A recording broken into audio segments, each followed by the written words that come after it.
Men det jeg vil fortælle jer om her, det er en stikkerlikvidering, som er fundet sted lige der, hvor banen krydser Brogade. Og der har vi fået beskrevet af Palle Koch i hans erindringsbog netop, hvordan det her det fandt sted. Man hørte nogle skud i byen, og så kørte Palle ned i byen for at se, hvad der var sket.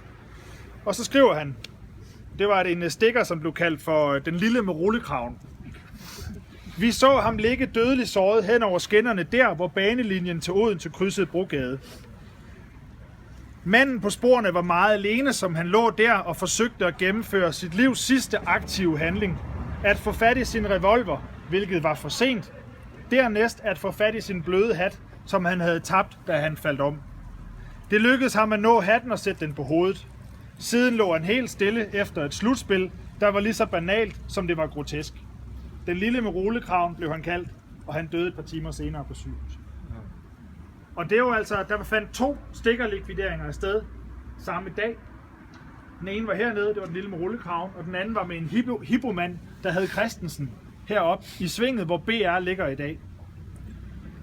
Og de her stikkerlikvideringer, det er nogle af dem, som man er meget aktiv i fra tysk side i at hævne. Og de her stikkerlikvideringer, de 2 mænd, som bliver dræbt den her dag, de er koblet direkte til nogle af de mest berømte sabotagehandlinger i Svendborg, nemlig drabet på Hallberg-brødrene, Otto og Harald Hallberg. Og det er som gengældelsesaktion for de her 2 stikkere. Den her stikkerlikvidering, den går efter planen, kan I jo høre. Den anden, den går ikke lige så godt. Det skal vi høre mere om senere.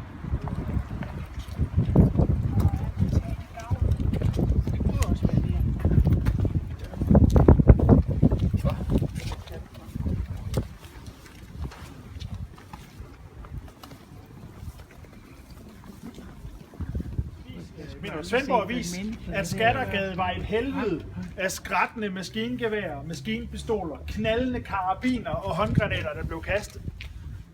Det foregik lige herinde, og det var med udgangspunkt i USP's, Undergrunds Sikkerhedspolitis, hovedkvarter, som lå herinde i Skattergade 11.